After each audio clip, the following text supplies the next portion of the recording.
Here's a highlight from a recent episode of Booked on Rock. Giant Steps, My Improbable Journey from Stage Lights to Executive Heights is the book. We're here with the author and the man who lived that journey, Derek Shulman. Third part of the book gets into your new path as a record executive. In 1982, you moved to New York to become director of rock radio promotions with Polygram. Bands you worked with early on, The Jam, Tears for Fears, Scorpions, Kiss. In 1983, you moved out of radio promo and into A&R. What's the main job of an A&R guy? For those who are not familiar with, you hear that term a lot. Well, A&R guy. A&R doesn't mean anything to what it did when I was doing it. Artist and repertoire is what it actually means. And you are the person that decides or finds the artist that the record company will put their marketing resources, their promotional resources, their sales resources, etc., behind their recordings. And that's who you were. You were the guy that finds the talent for the record label. That's what it was back in the day, and that's what I became. And I realized that was something that I was pretty good at, but good in the fact that I could bring a lot of my background, all of my background, to this new situation, which I had never in a million years thought I would be in. Yeah, and I don't think any of your peers expected it, right? Absolutely not. I mean, it was almost like Luke Skywalker turning into Darth Vader. Yes. Right, because now you got to look for bands. You're looking for hit songs, hit bands, the look, the sound. Yeah. And I did know about having hits because we had a couple of hits with my first band. But I had to think about commercial success as well as I'll use this word, authenticity. Right. And every band that I signed and I was involved with, and I'll say this, I'll say it out loud because it's important that people think, oh, Derek, he was in this great prog band and he sold out. No, I looked for anyone, no matter who it was, to be authentic and to do something that no one else is doing, whether it's pop or rock or progressive music or country or hip hop or whatever. They were, authentic is the most important thing for me. And just about every band I worked with were authentic in their own way. Yeah, one of the early bands, Bon Jovi. 2 weeks into your gig, you hear a song on a Long Island radio station that you couldn't get out of your head, and it was called Runaway by a kid from Saraville, New Jersey. It wasn't a band yet. It was just Jon Bon Jovi. Share with us some of the story of signing Bon Jovi. Well, I heard this song Runaway on the radio, and I thought, damn, what a great song. It was a song that John was able to get on the sampler of music, local music in New York. And it was called Johnny Bon Jovi.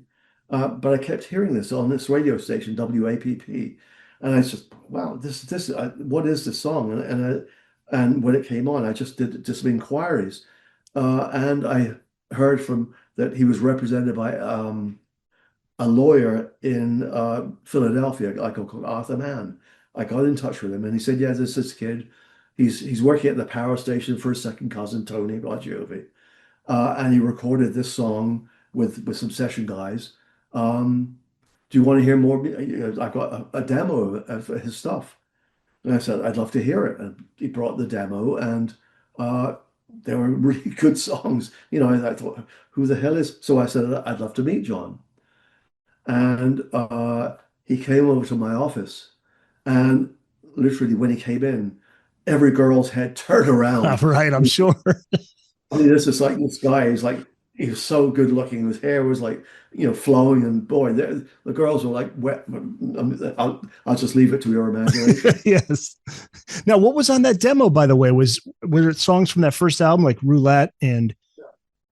It was songs from that first album. She Don't Know Me, I think, is on that original too. Yeah. Yep. Exactly. Yeah. Roulette. Yep. Okay. And so when I sat down with him, I said, John, I saw this, and we got talking about what it was, who I was, and why I was doing. We were sitting together, and I said, "So what is it? Who is it you want to be?" Because John, it could be he's so good looking, and he could be a pop star or a rock star or something. I said, "What is it, and who is it you want to be?" And he looked me in the eye and said, "I want to be bigger than Elvis." And when he said that, you could take it two ways or three ways. I'm being punked, he's just saying it because that's what he had to say because he's been sitting with this guy. But no, this came.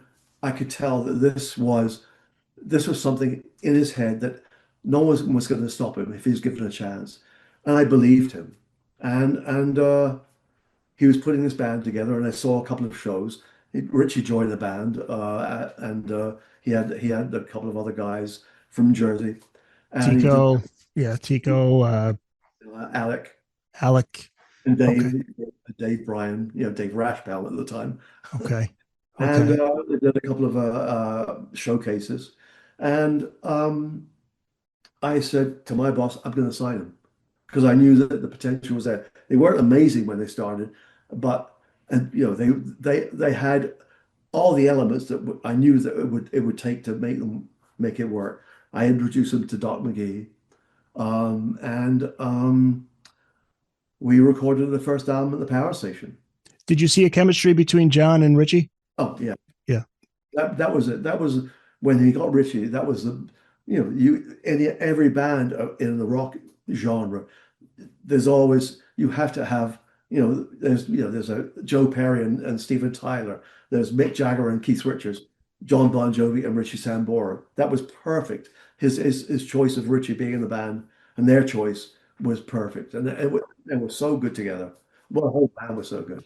I know everybody loves Slippery When Wet, which I do too, but I say it all the time. New Jersey is right at the top. My favorite Bon Jovi album. It's the songs that are not just the singles, it's the album tracks that are so good. And that was so that was New Jersey was I mean that sort of Slippery was the third album, and I introduced him to Desmond Child. Okay. And I said, John, how about writing with someone else? Had it been me saying that to me in another band, I would have said go to hell. But John was very pragmatic. He said, look, if it works, it works, and it obviously worked. And we went to Vancouver with to do the album with Bruce Fairman, Bob Rock, and Mike Fraser, and Slippery When Wet was recorded. We put the record out, and it was gigantic. Desmond wrote You Give Love a Bad Name, Living on a Prayer. Living on a Prayer, which I remember John Bon Jovi saying Living on a Prayer. I don't think that's going to be a hit. Oh, no, that's not true. He didn't say that? Because I thought it was a quote that he said, and he's like, boy, was I wrong. No, that's history rewritten in a different fashion. However, he did tell me that when he wrote I was listening to the demos. He said this song I think will be a classic. Not a Living on a Prayer. Is One to Dead or Alive. Yeah. I've got this song, and I'm sure it's going to be this will be our classic. And he's not wrong. Oh no, that is a classic. Now, you said John was never arrogant, but he knew how to play hardball. You found this out when he asked for a separate deal. He wanted a separate deal, not a band contract. That surprised me, actually. Because it was a band. I mean, he was putting his band together, and when I put our band together, we shared everything.